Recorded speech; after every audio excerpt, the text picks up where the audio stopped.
Good morning, my friends. This is the Grim Flayer, and I hope you're doing very well today. There have been sweeping and momentous changes across the wide world of Magic the Gathering on this fine morning. We're going to touch a little bit probably on all of the formats as we get through this video, but as usual, we will focus on Modern on this channel, and this video is no exception. The Banhammer, my friends, has swung 5 times, and I have to say that 4 of them are varying degrees of justified in my opinion. We have banned Uro, Titan of Nature's Wrath, which we knew was coming due to the announcement last week. We have also banned Tibalt's Trickery, Mystic Sanctuary, and Field of the Dead, all justly in my view, but as the CEO of the Ape Defense Squad, I must disavow and protest the banning of Simian Spirit Guide. I will get into all of this in detail, as well as the change to the Cascade mechanic, nerfing the Valky soup decks that have been terrorizing Modern over the last week or two. But before you get into my analysis, let's check in with the peanut gallery. Alrighty, so I am here with the Grimquisition, and hot takes incoming. What do you guys think? I'm going to scroll through our lovely Ban on Ban channel as we hear from everybody who's hanging out on voice chat. How you feeling, guys? Is this like the biggest ban change of all time across the game? Definitely a Modern, right? As far as I know.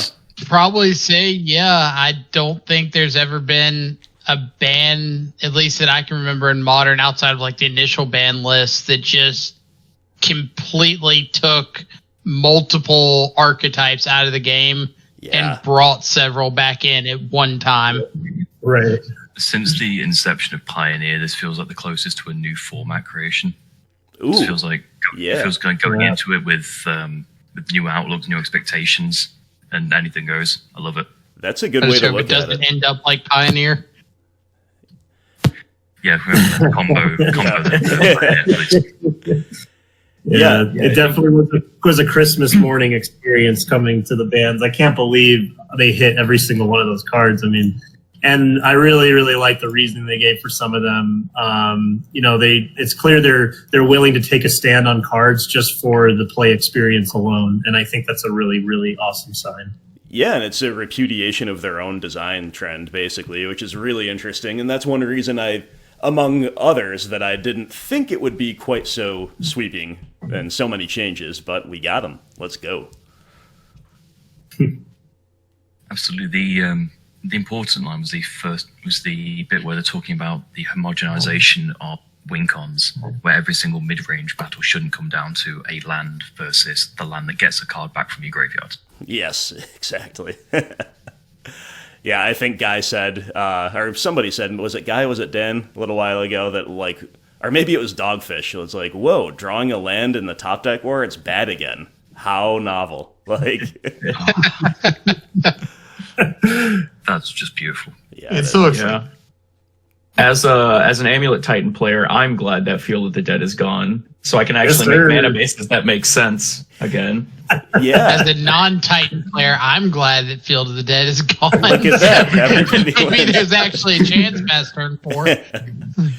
Amulet's got to be one of the decks to beat, despite the loss of Field of the Dead, because it's still a really strong deck without it, and I obviously think our beloved mid-range decks get a big boost here, too. What else you guys thinking? Any hot takes on what's going to come back with a vengeance? Maybe Burn? Yeah, I don't know. I might see a return to like the classic like Burn, Tron, humans, kind of like different, pillars of the modern archetype. I know. I mean, I think when the changes go live, I'm going straight to the leagues with Green BlackRock. I think What is this, pre-2019? Yeah, a lot of the major fire offenders got hit today. It's kind of a sweet thing. It is, and we didn't get Veil of Summer banned, which I'm going to talk about at length in the next part of the video. But it is actually, Steven, a good reason to play Rock, because if Jund is a deck to beat, if Rakdos is a deck to beat, if the Shadow and Scourge decks are still decks to beat, Rock can leverage Veil of Summer like none of those other decks can. So that's definitely got to be worth something. Yeah, and Lura still being a very powerful card, I think, is a way that Rock can still, get an advantage on the other mid-range decks. Because I'm sure that there's going to be a lot of mid-range when we first start out. A lot of people, I think like a lot of people on this Discord are going to have missed being able to run mid-range decks through a league. And so I think there's going to be a lot of that. Absolutely. So, yeah. One key thing is going to be interesting, or I'm most curious to see, is how Force Negation turns out. Because that card, obviously, before today, was a 4 of just definitively in any deck that could run it. But now, if you're going to be talking about your Prowess decks, Brock, mid-range, all these creature-based decks that are really going to come back with a vengeance, Force Negation becomes pretty bad. Interesting. Yeah. Yeah, I mean, I'm sure it will always have a role in Modern, but that's a really good point. Because I'm already thinking about cutting, maybe going to go down to 2 or 3 in Stoneblade, just to see some actual relevant interaction that I don't have to hold up on turns 0 through 2. Right. Yup. I'm curious about the stock of Choke and Boil in BGX sideboards. I thought about that too, yeah. Yeah, I wonder if we want to return to that old idea that you had to punt those matchups, or if maybe the deck building incentives have changed in that time. Well, I think it's going to depend. Maybe on Rock you can still halfway punt it, but Veil of Summer, obviously, if we're thinking it's got big game elsewhere, it's going to have big game there too. I'm still thinking I'm going to play about 1 Boil for now in for example, Jund, because the one thing about this Uro ban is that all of the players who love traditional control are going to feel like they're finally able to play Stoneblade or play Miracles or play good old-fashioned Supreme Verdict decks. And in the same way that mid-range is a little bit unleashed by that, maybe old-school control is a little bit unleashed. So we still might be able to boil them out, One thing that occurs to me is that the percentage of islands is going to be a little bit diminished with the banning of Sanctuary as well. Good point. Yep. Other So utility potentially lands, we're not seeing islands. Yeah. more tech. Yeah. Very Blue good point. sources that are not islands. Right. Yeah, I think that's very likely. People have shown a lot of creativity so far in building boil-proof land bases already as it was, and then, Mystic can only increase that in its absence. So, good points all around. Any other takes before I move on to the next part of the video? Thanks for hanging out, guys. Always glad to hear the voice chat, man. Magic again. Oh, yes. Yeah, I'm like ready to go back to a regular regimen of playing Modern, trying to play, try to get in a league every day, that kind of thing. I haven't played Modern in several months, and I'm very, very excited to play again. Yeah, that's the big thing, is like, it's actually going to be fun to play Modern again, we presume, and we hope. Yeah, we're right there with you, for sure. Great stuff. All right, so that was my little foray into my own Discord server with a bunch of really cool people hanging out on chat. Shout out to you guys. Thanks for giving your insights here. Always a great time. And now for my own analysis, looking at the Modern write-up. As in Pioneer, Uro has become a dominant fixture across many of the top Modern decks and operates at a power level that makes it difficult for other mid-range and control strategies to compete with. Very, very true to open space in the metagame for a greater variety of mid-range strategies and other, slower decks to coexist. We are choosing to ban Uro and Modern as well. This doesn't really need further explication. This is blatantly obvious. I've covered specifically Uro in his own video in the wake of last week's announcement. So, moving on, it says, along with Uro, we are also addressing 2 land cards frequently used by ramp and control strategies that we feel are decreasing diversity of gameplay patterns. Field of the Dead and Mystic Sanctuary. Both lands create repetitive and non-interactive game states in the late game for relatively low deck building cost. To promote more back and forth gameplay and interaction over win conditions, we are choosing to remove them. So, my official prediction for this banned and restricted update announcement was Uro gone, Field of the Dead gone. I knew this one was going to happen, and a change to the Cascade rules, nerfing the Valky synergy. But I thought that that was probably as far as they would go. Realize that what they're saying here and what they're doing. So the fact that the bans are so wide-ranging and the reasons given, this is a repudiation of their own design strategy, and I would say it's also unprecedented in that they're taking really quick action on new cards like Valky and on Tibalt's Trickery, which we haven't read the section for yet.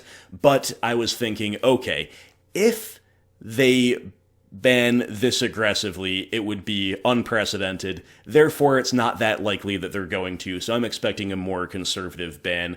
But nevertheless, I did pretty much lock in, pretty much could guarantee that Field of the Dead would get banned. This card is just such an obvious ban target, it is not even funny. People, in many cases, were even making arguments that to me were compelling. And I'm a big proponent of the Uro ban, but they were making arguments that Field of the Dead is more ban-worthy than Uro. And honestly, I mean, they just both need to be banned to me, so it's almost moot. But I can accept that argument. Field of the Dead, absolutely very difficult to interact with in Modern. Extreme levels of inevitability, extremely low opportunity cost to include in one's deck, especially the types of decks that really get to abuse it. And talk about boring gameplay. I mean, the concept of a Field of the Dead land that creates zombies is kind of cool, but that's where the coolness ends. It's just like, oh, you made a land drop and you're making 1 to 2 more zombies, and the zombie tokens are how you win the game every time. Really? Great. You know, what an exciting time to be alive, right? So Field of the Dead, good riddance. Mystic Sanctuary. Now, this card is very frustrating to play against. It does create these kind of incestuous gameplay loops, if you will, and I definitely can see it getting banned. I definitely did not expect it to get banned alongside both Field and Uro. I thought maybe there is a world in which they ban Sanctuary instead of Field of the Dead, if only one or the other was getting banned, and I think that would have been the wrong call. As it turns out, they surprised me. They went and they banned both. Now, Mystic Sanctuary has the same energy of Field of the Dead, even though it does very different things, in that it rewards you for top-decking a land when you are in a top-deck war. Now, in theory, we could say that yes, variance feels bad in Magic, but variance is built into Magic. This is a core part of the game's identity. It's part of what makes things actually replayable, as opposed to the, kind of forced replayability of fire cards, for example. And it's also completely egregious when certain archetypes get to virtually eliminate their variance in terms of the number one source of variance, which is flooding out in the late game. Or getting land screwed, but in this case it mitigates the former, with cards like Field of the Dead and Mystic Sanctuary, which again have very low opportunity costs for inclusion, and other archetypes don't get any such luck. They already might not have as much card selection as these decks have to begin with, and then on top of that, their lands in the late game are mostly just bad, and these lands are completely insane. So I am in favor of the ban. I wouldn't have really been sad if they left Mystic Sanctuary having banned Uro and Field of the Dead, but ultimately this card is doing more harm than good in Modern as far as gameplay patterns that it encourages are concerned. Moving on to the saddest paragraph in this entire article, Simian Spirit Guide. We hardly knew ye, the Ape Defense Squad. We have failed in our sacred mission. We have to retreat to the treetop village, go back to the drawing board, summon the Apes of Wrath, and draw up another battle plan, because we got to get this guy free. They've locked up our Gandhi. They've locked up our spiritual guru. All right, I'll stop. Anyway, why did they ban it? Simian Spirit Guide is a card we've had our eye on for some time as an enabler that speeds up fast combo decks. As the modern card pool has grown, so too has the capability for decks to assemble early game-winning combinations from hand, with some recent examples including Oops All Spells, Charbelcher variants, and some builds of the recent Tibalt's Trickery deck, to slow down that category of combo decks as a whole and give opponents some time to set up interactive plays in the early game. Simian Spirit Guide is banned. So this is the ban that I am by far the most against, but I'll make a few points as to why, and I'll also make a significant caveat, which means ultimately I am okay with it at the end of the day. So one of the examples they give is a little weird, right? Because they're mentioning how Simian Guide beefs up the Tibalt's Trickery decks, or powers them up, I should say, enables them, but then they're just banning Tibalt's Trickery in the next paragraph, right? So that is definitely neither here nor there. But Simian Guide does power up Oops All Spells, Charbelcher, Neoform, Mono Red Prison's potential for turn 1 Blood Moon or turn 1 Chalice of the Void. You guys get it, right? Even turn 1 Chandra Torch of Defiance. Hey, I've done it before in my recent foray with that deck. It's a good time, but it's definitely not fair. So I understand all that. And look, I am not somebody who says, yes, Modern must have fast mana. This is a card that feels more like Legacy or Vintage, right? It definitely feels like an outlier in Modern. And that's certainly something to respect and to acknowledge. However, to me, the biggest offenders by far in Modern are not combo decks, and they're not even I win buttons with the 2% of times or whatever it is you can achieve turn 1 Blood Moon without the opponent somehow disrupting you in the Red Prison Shell. The biggest offender by far in terms of negative gameplay experience in Modern is the extremities of Fire design. And in that regard, even though Simian Spirit Guide is not a part of my ideal utopian vision for Modern, it almost became a good guide to me. It is a check on the extreme inevitability and grinding power of Fire design that makes traditional interaction definitely at a low ebb, whereas traditional interaction, like discard, like permission, like in some cases flexible removal spells, this all plays against Simian Spirit Guide decks, right? Whereas trying to do your traditional interaction against the Fire piles, it's like, okay, forget about it. You're just not getting anywhere one-for-oneing the opponent. And one-for-oneing the opponent is what makes Magic unique to me. So in all of these regards, I was absolutely unequivocally against the banning of Simian Spirit Guide unless they also banned a lot of other Fire cards. Like if they had banned only Uro and then changed the MDFC synergy with Cascade, and then the only other ban was Simian Guide, I would have been raging. I would have drafted a letter of protest from the desk of the Ape Defense Squad straight to WotC headquarters, right? But instead, they banned basically 4 Fire cards, or, 3 Fire cards at least, and then if you want to call Tibalt's Trickery just a design mistake in general, a combo card, I accept that. Either way, the bans are wide-ranging enough, and they are a repudiation of Fire design enough that I am okay with the Simian Guide as collateral, right? As acceptable losses in this great war to make Modern enjoyable again, to make Modern amazing again, like it really could be.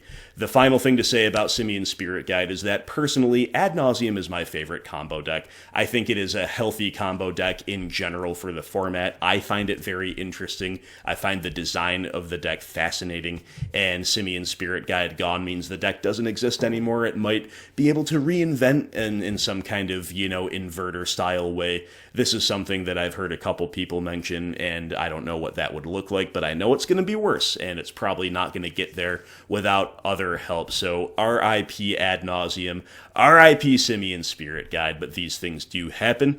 And let's read the final paragraph, finally. While there's been much discussion about new Tibalt's Trickery decks in several formats, we see Modern as the format where those decks are uniquely problematic via Tibalt's Trickery's interaction with Cascade. While the overall win rate of the deck hasn't shown to be problematic, we believe it contributes to non-games that make Modern less fun to play.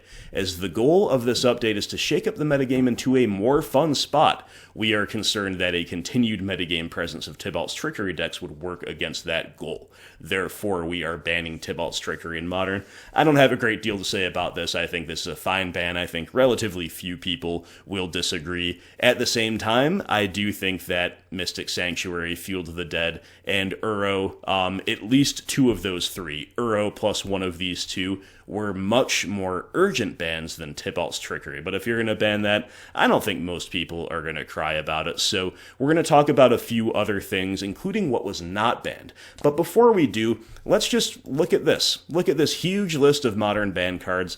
And then look at this. We got 5 cards also banned in Pioneer, 2 banned in Historic, 3 banned in Legacy, and even an unban of Luris of the Dream Den in Vintage. I don't know much about that, but I want to comment on this as a whole. We are looking at, 12, 15, 16 ban list changes in the same update. And do you remember what I said a little while ago about how it is better optics to have one big change every now and then rather than playing, the game where you announce an announcement and then the announcement comes and it's like, 2 things are banned, and then a month later you kind of want to do the same thing, but it starts to look bad if you have to do that every so often. This is better, guys. This is better. I'm definitely, as a whole, majorly applauding WotC for these types of bans. There is no question in my mind that most of them are warranted. To the extent that I know about Pioneer, for example, these bans make total sense. This actually makes me a lot more amenable to the idea of potentially looking at Pioneer again, not having to play against Teferi, Uro, and Wilderness Wreck in that format, plus nuking a very significant combo. That makes a lot of sense to me, right? But beyond that discussion of optics and that discussion about how they want to navigate the inherently controversial world of bans, I also think this is interesting in another way, because it is a repudiation of Fire design, basically, and it is also breaking from their tradition of, frankly, letting new cards exist for longer than they should. Many people have alleged it's to sell packs. That's definitely got to be a factor, at least to some degree. The degree to which that is hard to quantify, but it plays into the decision making, I'm sure.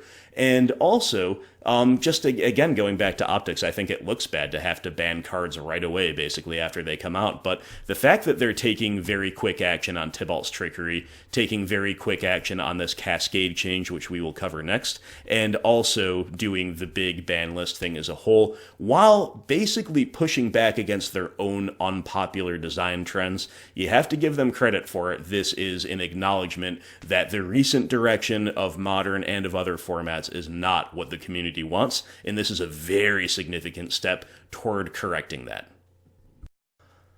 So the Cascade rules change, basically the takeaway here is that there's some confusion. Maybe it's not intuitive for new players or for players who are not as plugged into the day-to-day discussion on various online platforms, and it is also broken, frankly. They don't use that word, but it's broken. We all know it, right? So, as a result, we are tweaking Cascade such that the spell you cast off the triggered ability must also have lesser converted mana cost than the spell with Cascade. And, here's the new rule for the aspiring judges out there. You can check that out. But here's the example. So, for example, if you cast Bloodbraid Elf and exile Valki, God of Lies, you'll be able to cast Valki, but not Tibalt, Cosmic Imposter. Hey, it was a short-lived, glorious flash in the pan where Tibalt did very much jund, and then subsequently was completely buried by the blue soup Valki Cascade crap. On the other hand, if you exile Cosima, God of the Voyage, you may cast either Cosima or the back half, the Omenkila vehicle, which costs 2, as each phase has a lesser converted mana cost than Bloodbraid Elf. This change is not limited to double-face cards, it also changes the way Cascade works with anything that has a dominant set of characteristics like the Avenger cards from Throne of Eldraine. For example, if Bloodbraid Elf causes you to exile Fae of Wishes, you may cast Fae, but you may not cast Granted.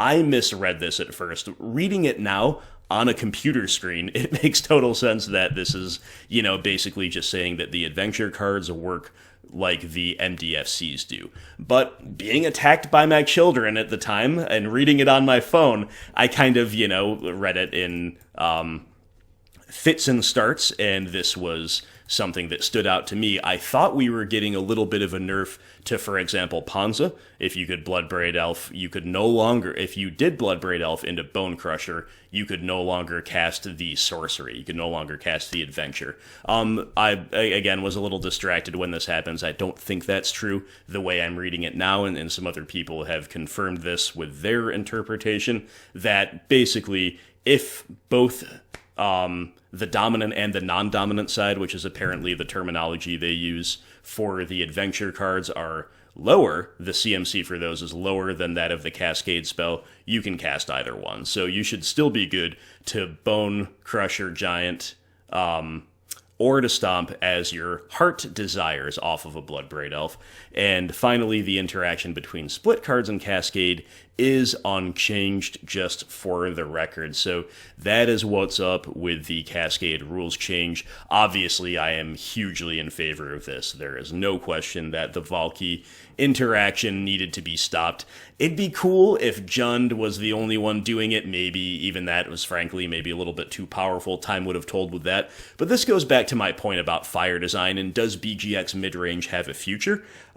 Because if fire design continues unabated, which it's not, and therefore, the conclusion of does BGX have a future is yes, because they're taking action on fire design. But let's imagine a world in which they hadn't. If Jund can adopt Valky, the blue stew can do it better. You know what I mean? With any fire card that slots into an Inquisition Tarmogoyf Liliana of the Veil deck, almost by definition, some other deck will be able to abuse it more. If a fire card is broken, it's going to be more broken somewhere else. But now we're taking action on the broken fire cards, and that's very good news for BGX midrange. For traditional, like blue-white control, I think this is also good news. And for many other decks that have been suppressed by Uro and co., or by the need to go under Uro and co. and to beat the decks that can go under Uro and co., right? So we're in a brand new world of Modern. Let's talk for a few minutes about that before we close out the vid. Springboarding into that broader discussion is the sad acknowledgement that Veil of Summer is still with us. I mentioned this a little while ago.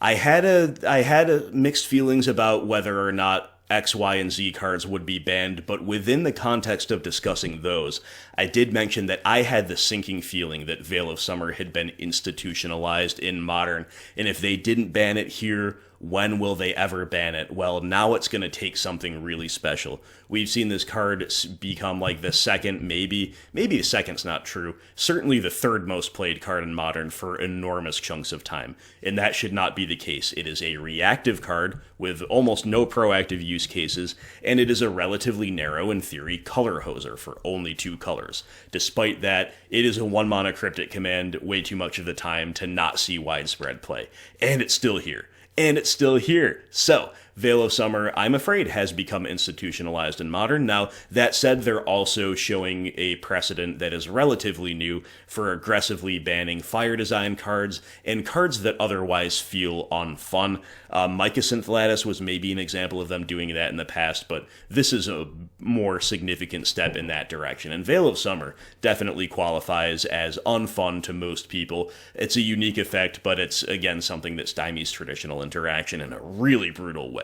So, Veil of Summer still with us. This is a card to watch out for. This is going to be very much on the radar, and broadening the topic of discussion here to close out the video, I think we're going to see Jund be very, very much back on the map. Traditional Jund has so many tools now. Rakdos midrange is definitely going to be a significant tool as well, although it no longer has that necessarily that focused identity of being like a deck that definitely wants to main deck 3 or 4 Blood Moons and being able to really accommodate that shell.